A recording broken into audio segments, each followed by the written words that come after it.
sana, yani sisi tuko wafani wa Jux. Mimi na rafiki yangu hapa si ni wafani wa Jux. Kamera tu kidogo jamani huyo, lakini hatamani kamera kabisa, hatamani kamera. Tunawasalimu tena ndugu zetu, ni habari tena, tunawapatia karibu. Leo tunaenda kuongea na ndugu yangu hapa, tuko maongezi kidogo kuhusu msanii wetu ambaye tulikuwa tunampenda lakini ipo tutaendelea kuzungumza. Sasa wajamaa, sisi acha tu tuwache, yani tunachowaomba mfanye subscribe ili muweze kuwa pamoja nasi every day. Sisi tuko kwa maongezi yetu, lakini utapata ndani kitu fulani kutokea maongezi yetu. Jamaa, umesema haujue Jux. Nini nilimpata? Sijui kabisa nini. Tena Jux, wewe ni fani wa Jux. Na mimi pia ni katika Tanzania mzima. Mwimbaji wangu naye mpenda zaidi ya wengine wote ni Jux. Ananiimbia vizuri, ananivaia vizuri, ana sauti nzuri, tabia nzuri, fashion yake, anakata nyele tu kama mimi, ajui vitu vya dreads. Manake unakuta kwamba ni mfano tena wa wastaa wengine. Lakini mjamaa wetu, jamaa amekonda. Unajua kukonda? Jamaa amekonda, yani amebaki mfupa. Yani imebaki mfupa. Sijui nani amemkula nyama, sijui nani amekula nyama, lakini jamaa ameshaoa. Ulikuwa na habari? Mimi bado sijasikia habari hii. Jamaa ameshaoa, ameoa msichana Nigeria kwa TikTok. Sasa Jux amekonda jamaa. Unajua kukonda?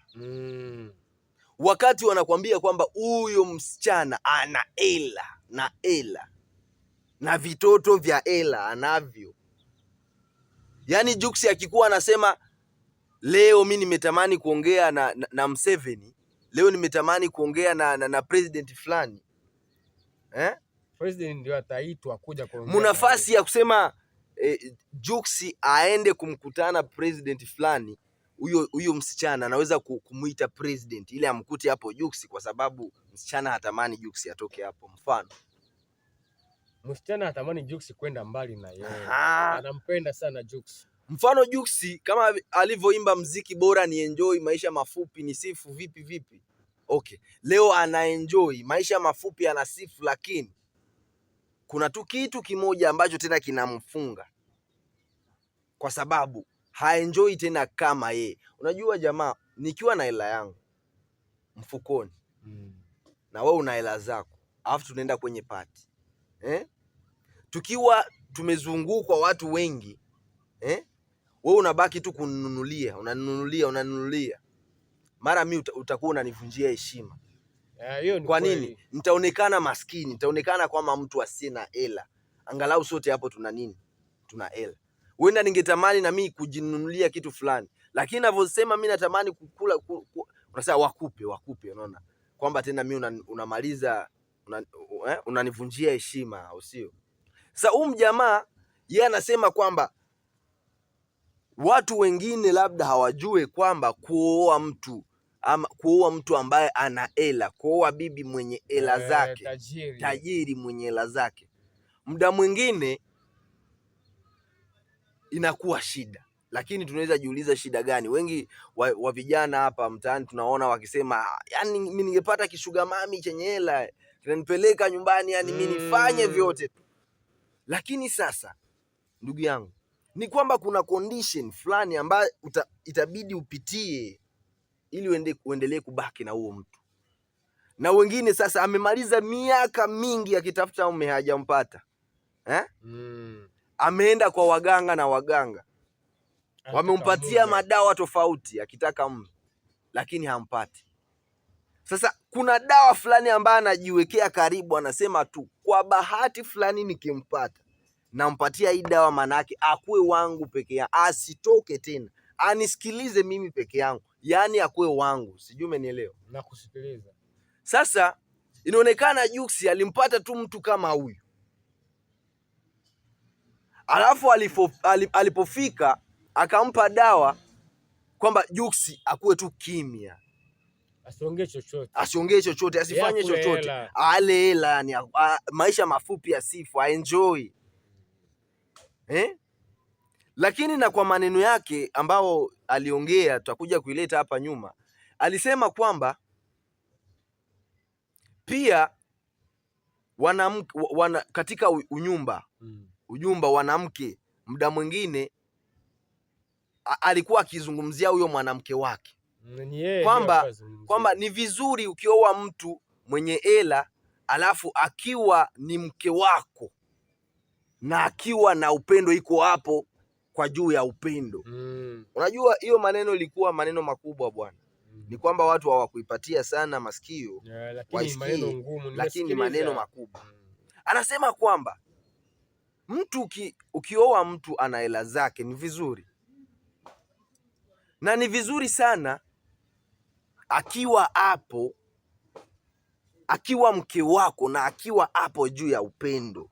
Ndivyo alisema. Akiwa mke wa nyumba, akiwa mke wa mume, mke wako. Manake inaonekana pia huyo mke ambaye anaye sahihi anawezekana kuwa sio mke wake. Unanielewa? Inawezekana kwamba huo mke anaweza kuwa malaya. Sijui unanielewa? Inawezekana huo mke hela zake anazitoa kwa wabwana wengine, alafu Juksi anaona wabwana wengine katika nyumba lakini wamemfunga mdomo, hawezi kuongea, amewekwa katika chupa. Sijui umenielewa? Amefungwa katika chupa, hawezi kuongea. Alafu inabaki tu ikiumiza moyo wake, anakosa amani ya moyo, na ndio sababu jamaa kagonda. Kwa sababu kila kitu kipo, hela ya kuenjoy, kila starehe ipo hapo karibu. Anasema kwamba ameshindwa na aji ya kushika kidogo katika hela yake ili aende kuenjoy, kwa sababu kila kitu kiko organized. Hii ni tabu kubwa sana. Sasa unaongezea nini kwa hiyo swala brother? Mimi swali kama hii ninachoweza kuongezea mimi kama mimi, sisi wanaume, sisi vijana tujitahidi sana tufanye nasi kama sisi to organize mambo yetu, tupange mpango yetu sisi kama sisi vijana, na sisi tutafute hela, tusije tukaanguka kwenye mtego kama wa Juksi. Lakini sijakataa na sijaukata kauli. Manake sasa wa vijana tukitamani kwenda kama sisi, tukufanya vyetu kama sisi, tutazaa aje? Angalau tunatamani wenda watoto. Watoto unaweza ukatamani watoto, lakini anayepana watoto kwa uhaki na kwa utaratibu ni Mungu mwenyewe. Sasa Mungu anaweza kupatia mtoto kupitia mume mwenzako? Haiwezekani, hiyo ni dhambi. Huyo sio Mungu. Na hakuna mtoto ambaye anaweza kupata, na shetani ameshindwa. Unaona? Kwa sababu secret ya mtoto amejiachia Mungu.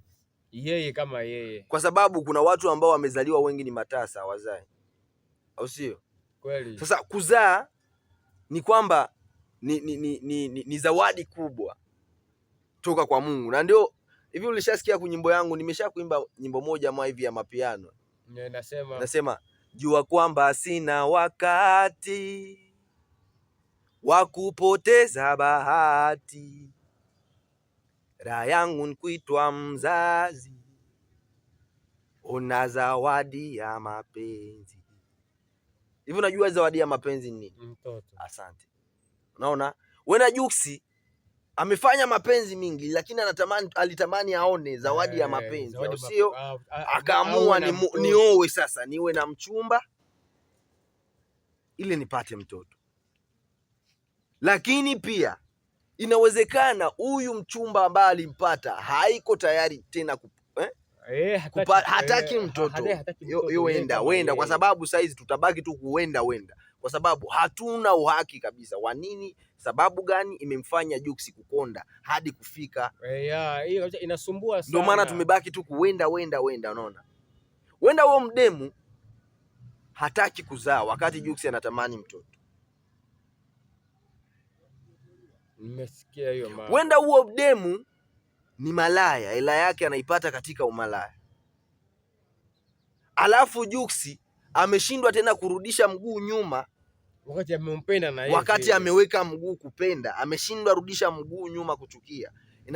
Ina make tu kubaki katika maisha, kujiforce katika tu maisha ili asioneshe watu tena picha mbaya, alafu yeye mwenyewe kakonda pia na moyo wake. Ndugu zangu, video hii siwe ndefu sana zaidi. Tunatamani mje katika comment section mtuachie wazo lenu. Ingia kwenye comment section, tuachie wazo lako. Kupitia wazo lako tunaweza kupata tena maongezi ya kushare na wengine. Na tunachokiomba tena, ndugu yangu, kama ni mara yako ya kwanza kuwa pamoja nasi, tunaomba ufanye, bonyeza subscribe.